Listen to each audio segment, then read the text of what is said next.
You're listening to the LA Football Podcast. What's going on, Westwood? Welcome to the LA Football Show here on the LA Football Network. We are everywhere you listen to podcasts: Apple, Spotify, TuneIn, Stitcher, anywhere you listen, we are. Just search Believe in LA Football or the LA Football Show. Make sure to like and subscribe. You can find us on YouTube at LAFB Network. We have the LAFB Bruins channel as well. And of course, everything can be found at our home base, the website, LAFBnetwork.com. I'm your co-host, Ryan Dyrud, joined as always by the madman, UCLA graduate, Jamal Madni. What's up, my brother? Happy Monday. Big victory for our Bruins. How we doing? Oh, feeling great, Ryan. Getting UCLA back on the winning ways. Living out here in Westwood, you can feel the excitement. Folks are getting really excited. Getting into the month of November now, and who would have thought UCLA going into the month of November with a top 10 team, an opportunity to still go to the Rose Bowl, and potentially 2 Heisman Trophy candidates. If you had told that to Bruin fans at the start of the year, they would have mortgaged the house and everything else to be able to have that be a reality and bet on that circumstance. So it's a fun time here and a great bounce back week after that Oregon game, which feels like a distant memory. And this chapter 2 of a very special season has now begun. Yeah, speaking of betting, make sure to check out our friends at BetOnline. Head to betonline.ag on your mobile device or desktop. Use the promo code BELIEVE. That's BLEAV. You're going to get a 50% welcome bonus on your first deposit. Bruins have been a good bet most of these weeks outside of that Oregon game. They covered the spread. They were about a 15-point favorite and covered that by quite a few. So Bruins are a fun bet. They'll have another good matchup this week to bet on. So head to betonline.ag, promo code BELIEVE. Tell them the guys at the LA Football Network sent you. Huge win, Jamal, after a tough loss in Oregon, 38-13. You know, I know you have history with Stanford as well, but I almost started feeling bad for Stanford. That's how dominant this UCLA team looked against them. I know they got that late touchdown to make it 38-13, but it was a 6-point performance from Stanford's offense. The offense could do absolutely nothing. Let's start with that. And I know they're banged up, absolutely. And there's nowhere near this is the offense of the other Pac-12 elite offenses in Oregon and Utah and even the Arizona and obviously USC's, Washington State even up there. Nowhere near that. But Tanner McKee's still an NFL prototype quarterback, and they could do nothing against this UCLA defense that looked horrible against Oregon. And then going into this game, we're missing their defensive coordinator to illness. So you have a combination of Clancy Pendergast and others calling plays, and they just looked flat out amazing. I mean, what was your takeaway from this defense that just dominated? Yeah, Ryan, they went back to the basics. And I think with this defense, Ryan, the critical unit that really shapes the identity of this team is that linebacking core. When you look at the ranginess and closing speed and closing instincts of a Darius Muasau, the pass rushing ability of a Laiatu Latu, the athlete that Carl Jones Jr. is, and then what that enables, the versatility of a JonJon Vaughns, and then what that enables for guys like the Murphy twins up front and guys like the Blaylocks and the Kirkwoods and the Mo Oslings on the back end. It's really that linebacking unit that really makes this defense feel like they have a sense of identity and a sense of aggressiveness. And that unit collectively had their worst game of the season against Oregon, and they came back and bounced back in a very significant way. Darius Muasau with a terrific interception on the second possession of the game for Stanford. The unit got to 4 sacks with Latu, with Murphy, with Bo Calvert, with Gary Smith III. So they got back to their core identity of the pass rushers being great when they needed to, guys dropping back, being short tacklers when they needed to. And then that secondary was able to be aggressive when they knew those linebackers sort of had their back on the front end of the field, and that allowed them to be sort of their natural aggressive selves. So it just felt like the defense came back to life and just had a game plan. And more than outcome, Ryan, it was all about the behaviors in the process. And that's really all you can hope for in this year's Pac-12 with some of these potent offenses of just the right behaviors to be able to exercise doing great things moving forward. And so that's what I love to see. On the flip side, as a Stanford alum, it is painful to watch this proud, amazing institution, for my opinion, greatest institution in the world when it comes to academics, athletics, the whole deal, for them to essentially go 3 games and score only 1 touchdown when you have a talent like a Tanner McKee who's going to get an NFL look, and 3 really good receivers, even after some injuries, really perplexing there. But that's a different story for another day. The fact of the matter is the Bruins defense getting on track really enables them to be that credible Pac-12 title contending threat. It's really interesting how, we keep saying, obviously there's been injuries, but this is college football. You have depth, you have the recruiting prowess of David Shaw. And it's interesting to me that week 2 matchup with Stanford and USC, we saw them run this different style of offense, that kind of like delayed RPO. That was really giving USC fits. And we've talked many times too, how this USC defense and this UCLA defense are kind of similar to each other. And it's interesting that Stanford didn't do that at all. And they kind of just dropped McKee back, hoping he could use his arm talent. And it wasn't the case. The defense rocked him all night long. You mentioned 4 sacks, but they were in his face all night. I think he finished with only like 115 yards passing. And so it's interesting that Stanford didn't deploy that. And also just credit to UCLA and the play calling that they used to disguise some things, some different looks, some different schemes and styles. And to me, this was by far their best defensive performance of the season. And it's great to see after an abysmal performance the week prior, and that those adjustments were made against a lesser offense, but still that's what you want to see. And that's what we asked for, right? Improvements week over week. And they absolutely did that in spades. Ryan, you had said something really interesting on our USC show. And I know this is all about Bruins, so God forbid we reference the USC show, but you talked about how there were these spectacular plays over the course of the season that Caleb Williams made, but you're always going to remember that 1-yard keeper as having a lot of significance. You can actually apply that same principle to this UCLA defense. We're going to remember those great interceptions against Washington, the fumble recovery against Utah, all of these dynamic plays that took place, that sack on that fake field goal attempt against South Alabama. All of those things are part of the highlight video. But this overall performance by this defense is probably the most important performance of their season. And when we look back on where UCLA nets out this season, this game is going to be a key linchpin, because what it did was it accomplished 2 things. One is it stopped any sense of negative behavior, negative culturally, or negative taste in their mouth after a loss. And if we look at historically with UCLA, whether you look at that 98 season when they were 10-0 and then lost 2 straight games, you look at that 0-1 season where they started 6-0, number 3 in the BCS, lost 4 out of 5. You look at 05, they started 8-0, then lost 2 of 3. You look at 2012, first Hundley year, started 9-2, lost their last 3. UCLA, whenever they get off to these historic starts, it ends up being a losing streak. So to nip it in the bud with the defense and be emphatic, A, was absolutely significant, but B, it gets them in the right mindset, because these next 2 weeks heading into the SC game, they're playing some pretty prolific offenses. Arizona can move the ball up and down the field with some great receivers, and Arizona State made a quarterback change in that Colorado game, and they feel like they found their guy moving forward who can really throw it around the yard. So this performance was so critical in terms of the grand scheme of things for their season, and for them to be able to put this together now sets the stage for these next 3 weeks heading into November 19th. And we're going to look back on this performance potentially as the critical performance of the entire season.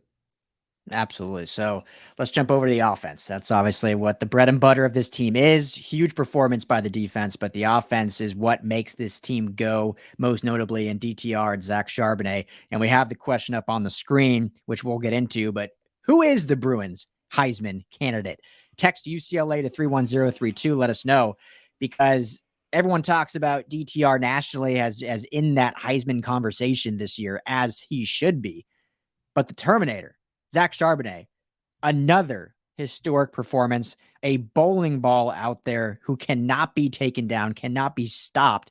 3 touchdowns, 90 yards or so. Just 98, fantastic game. Obviously had a bunch of catches through the air as well. Who do you, okay, this is a bad question because of the, but in terms of Heisman, I know who had the better game on Saturday. In terms of Heisman right now, who is the Bruins Heisman candidate? Ryan, I'll say one thing.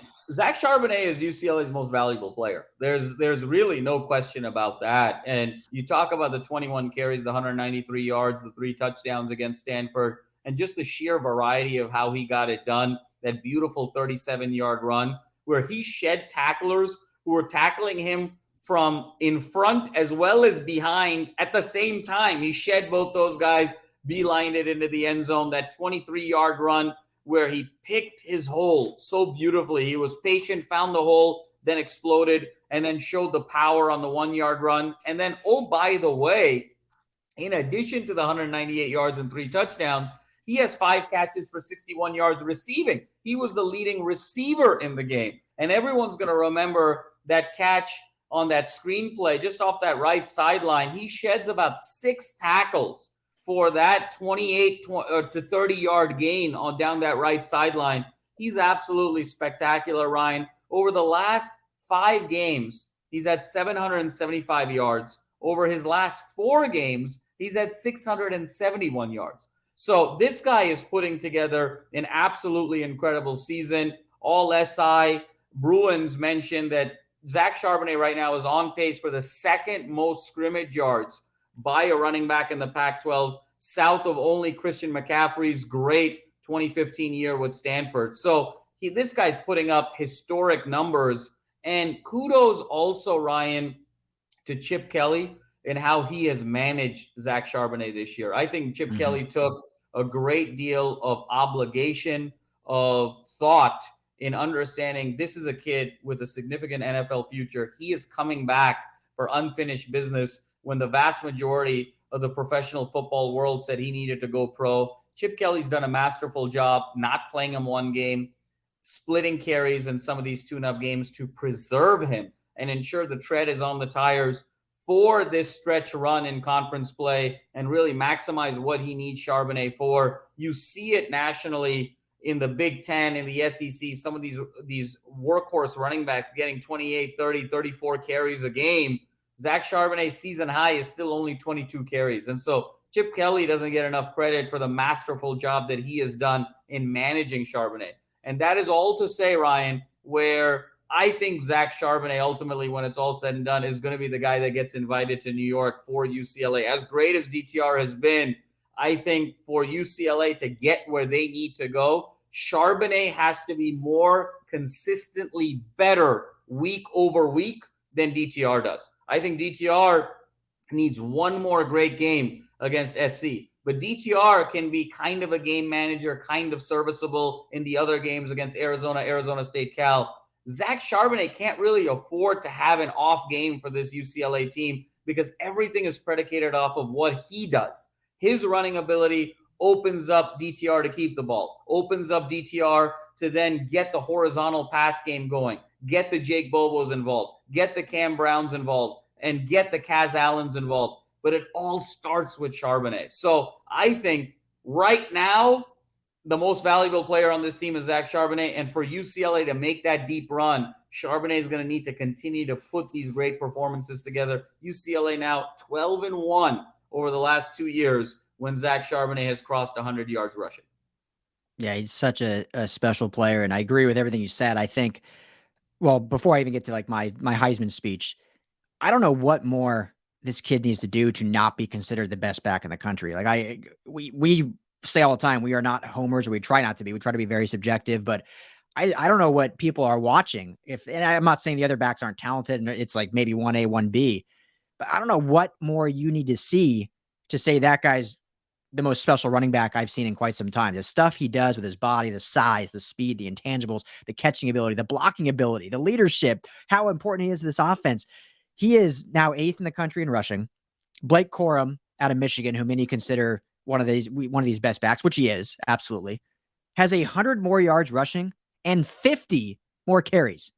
That's basically 2 games worth of more carries and only 100 yards more rushing than Zach Charbonnet, what he's done. 4 more touchdowns, but Charbonnet obviously missed an entire game as well this season. So I just don't know what else he needs to do. On the broadcast, I was laughing and I was going to tweet something out, but I was like, oh, it's not really worth it because I don't know exactly what he meant. But Todd McShay, draft analyst with ESPN, was on the broadcast as well on the sidelines. And he said something that kind of struck me. And I don't think he meant it any offense, but he said, yeah, I see Charbonnet, and I'm paraphrasing, as a mid-level draft pick, maybe a 3rd, 4th round draft pick. He may only ever be a backup in the NFL, but he certainly could be a very good backup, something to the tune of that. And I don't know what you see out of this kid that doesn't scream, this is an NFL franchise running back. And I think he's proven that if he stays healthy. And it's just crazy to me. Like, what are people watching, Jamal? I don't get it.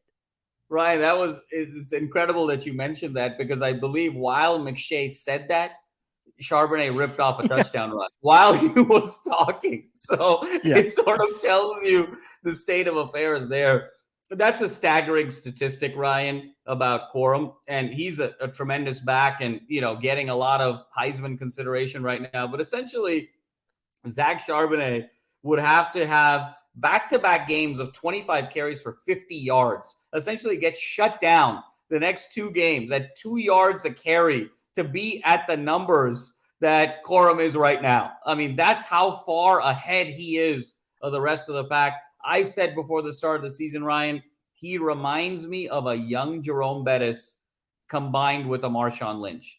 The feet that he has for a man his size, coupled with just that tenacity and that willingness to finish every run, where that first guy is just not going to tackle you, reminds me of the best of Bettis and the best of Lynch. And I completely agree. This guy is going to be an absolute steal in the draft and has an opportunity to not just be a starting running back in the NFL, but a future NFL rushing leader. I really believe that moving forward.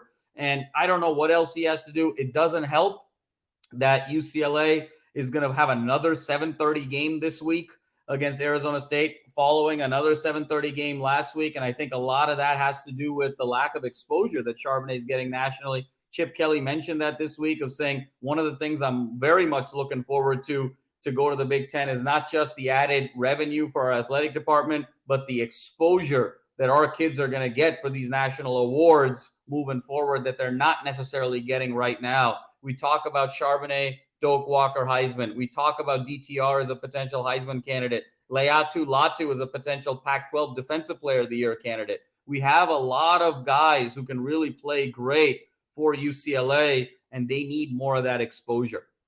Yeah, and going back to that Todd McShay statement, that just truly tells me, and I'll speak to him personally, I don't know him, but just based on that statement, just the lack of respect for the Pac-12, which everything you just said.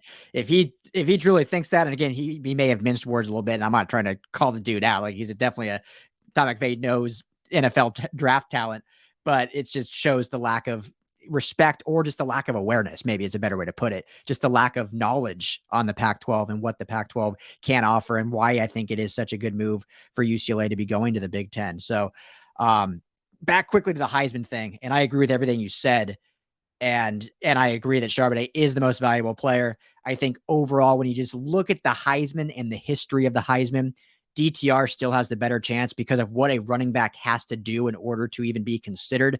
You remember that Derrick Henry, Christian McCaffrey year? McCaffrey lost the Heisman after a historic yards from scrimmage season, and Henry won it with over 2,200 yards on the ground. The guy had to break 2K plus in order to even get the Heisman. So as great as Charbonnet is, and as great as we know he is, statistically, it's just going to be hard for him to reach that level for Heisman standards. And so DTR in that realm, I think, has a true shot. And I think he definitely is in the consideration. His protege across the freeway down at the Coliseum, I think, is ahead of him right now. We talked 3 weeks ago that we thought at that time DTR was in the lead in Los Angeles. And now Caleb's kind of seized that back with 2 back-to-back incredible performances at Utah and at Arizona. So, but everything is good in Westwood. All is right again after a big win. And, but yeah, let us know. Text UCLA to 31032. Let us know who you think is the Bruins Heisman candidate at this time. But great performance from the offense. I thought Chip called a fantastic game, and we can kind of go through a few things here, Jamal, and wrap up.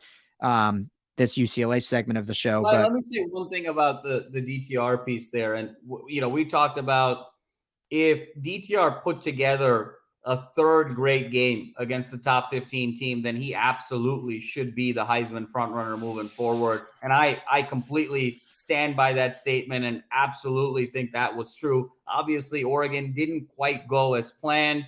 DTR reverted into some bad behaviors of years past. And then he was absolutely solid, showed tremendous amount of toughness and leadership. But Saturday night was all about Zach Charbonnet and his performance. So those back-to-back performances have kind of brought DTR back down to earth a little bit in terms of Heisman odds. I think he certainly can, with a huge November, get back in the race. So by no means are we saying that we're backing off from DTR's ability to get to New York. But I think there was, a very clear road for him a couple of weeks ago. Now he's going to have to do a little bit more paving of that road, but certainly still very possible. And I think the one thing I want to say about Chip here, Ryan, is DTR's competitiveness, his fire, his leadership, his ability to take hits, bounce back, get into it with defensive players, jaw at guys during the games, in between plays, after the games to tell them to get off my field. I just love that fire and that tenacity so much. He reminds me of another great Bruin, Russell Westbrook. He's sort of the football version of Russell Westbrook. And I think Chip is starting to realize after 5 years that for DTR, how focused and locked in he was against Utah and against Washington.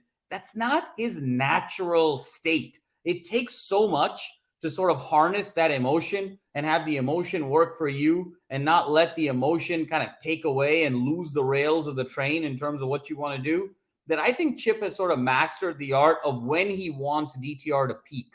There are guys like Bryce Young, Caleb Williams, a Steph Curry, a Pat Mahomes, guys whose personalities are sort of so even-keeled, and they're just sort of, they have that sort of cool personality where they can put great game after great game together consistently over a season. But then there are guys that rely on fire and emotion and having that chip on their shoulder. And those guys, it's harder to put great performance after great performance together because it's harder to find that edge week over week. And I think Chip has pushed the DTR buttons masterfully, where everything sort of led up to him peaking against Utah and Washington. And now, obviously, there was a loss against Oregon. But I think he's thinking of DTR now as, I don't need DTR's A-plus game on Saturday. I don't need it necessarily against Arizona State. I don't need it against Arizona. I need it against SC. And so this is now, I think, a 3-week journey of getting him to build up to then peak again against USC to really set up the stage moving forward. It's kind of the way Phil Jackson used to sort of play the mind games a little bit with his great superstars, the way Greg Popovich would sort of load manage the Tim Duncans and the Manu Ginobilis of the world. And I think Chip Kelly is playing chess right now in wanting to get these guys to peak at the right time, not necessarily ball out week over week, because he understands the personality type. So well said, per usual. And I totally agree. And it's that's what coaching is in reality. Yes, it's X's and O's, but it's also knowing your players, your personnel, and how to get the best out of your players. And sometimes the best is not every single game. As weird as that is to say, it's don't give me your worst, give me your best at peak moments, and let's utilize those and harness that.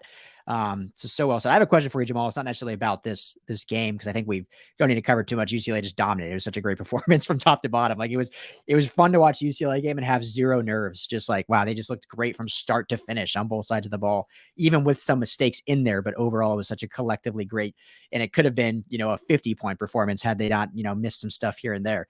But let me ask you this, more nationally looking at, is there a conference with 3 better quarterbacks in the Pac-12? I don't think there is. No. And I don't think it's close either. No.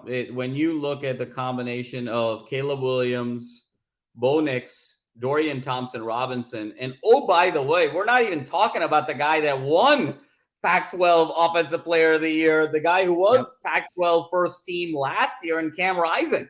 And Rising would be the 4th guy on that list. When you put those 4 guys together, and then the 5th guy led the country in passing yards per game for the vast majority of the first half of the season, and Michael Penix Jr.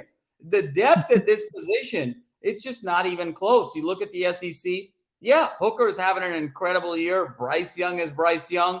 But who's really the third best quarterback in the SEC? Probably Stetson Bennett? I mean, where do you go there? There's clearly a bit of a drop-off after that.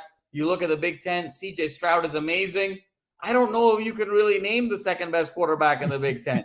And so when you look around, the Big 12 has some guys that maybe it's a little bit deeper than the SEC and the Big Ten, but that top-end talent isn't there. And so the Pac-12 is just staggering at the quarterback position. I completely agree with you. It's not even close. Yeah, I was just thinking about that the other night, and I was like, how is this not getting talked about more? What's going on? And I mean, we could see, obviously, Bryce Young and CJ Stroud will be there, but then we could see the rest of the Heisman candidates being the other Pac-12 quarterbacks, and it could be 3 or 4 of them. You never know if they don't include a running back in there. So it's been a special year for the Pac-12, ironically, to say that with the way the conference is going in the future. But I think this is definitely a good year for the conference, and obviously a very special year for UCLA and USC Ryan, here in LA. Can you imagine the greater nightmare for George Kliavkoff if man. either USC or UCLA beats Oregon to win the Pac-12, but then the 1 or 2 Pac-12 representatives for the Heisman Trophy are a Caleb Williams and a DTR or a Caleb Williams and a Zach Charbonnet. I mean, you want to talk about going from bad to worse and going from a complete insomniac to sort of the bordering on, contemplating being a sociopath. I mean, in terms of George Kliavkoff, that is the doomsday scenario, the Armageddon, the Independence Day scenario for George Kliavkoff. Yeah, it couldn't get much worse for him because it shows you that his best is no longer going to be here, and that was the best this year. So It's great for us. Like that great Mercedes line and Cam Brown, Ryan. Obviously, it's that great Mercedes line, and Cam Brown has got a nil deal with Mercedes, and Mercedes' great slogan is the best or nothing. Unfortunately, with Kliavkoff, the way it's going, it's nothing. Yes, exactly. Did you see Big 12 just signed a new media deal? Did you see that?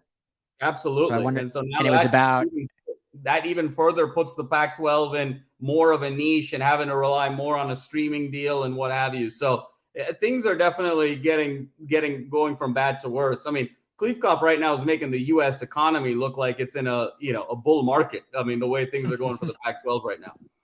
Yeah, exactly. And obviously it's no secret that Oregon's shopping around. And if Oregon's gone, I think we think the conference is pretty much done anyway, but if Oregon's gone, it's 1,000% done because that's their last hope, if you will. So anything else about this game, Jamal, want to get into, or should we wrap it up with that? Ryan, I think it's just exciting that we're in this position going into November. Great performance. There's, let's not get too far ahead of ourselves. There's a potential trap game here in Tempe, Arizona, the last road game of the year before that game against Cal. Last time UCLA leaves the state of California, Arizona State has kind of found a new quarterback and what have you. So let's make sure we keep the eye on the prize. And we are headed for November 19th in this incredible match. And I also, Tuesday night is when the college football selection show opens. I expect UCLA to be in the top 10. And based on resume, my surprise pick, Ryan, I expect UCLA to be ranked higher than USC in the original college football selection show. So we'll keep an eye out for that. Yeah, absolutely. Currently in the AP, USC is 9, UCLA is 10. But I agree with you. Based on resume, all things being even when this committee comes together, I think that probably makes more sense if we're being honest. And I think I could definitely see that. So that'll be tomorrow night. We'll keep everyone posted here at the LA Football Network. Quick announcement before we wrap up. We are going to be doing a very fun and special 4 show mini series, if you will, about the Victory Bell game leading up to this great USC-UCLA rivalry game on November 19th. We're going to have the UCLA side, the USC side, really fun production level quality, and it's going to be our fun Victory Bell mini series. So very excited for that, Jamal, as we're going to get that launched this week. So Bruins fans, be on the lookout for that. It will be on LAFBnetwork.com and the LAFB Network YouTube channel. So with that being said, for Jamal Madni, I am Ryan Dyrud. This is the LA Football Show, Bruins Inside, and we will talk to you all later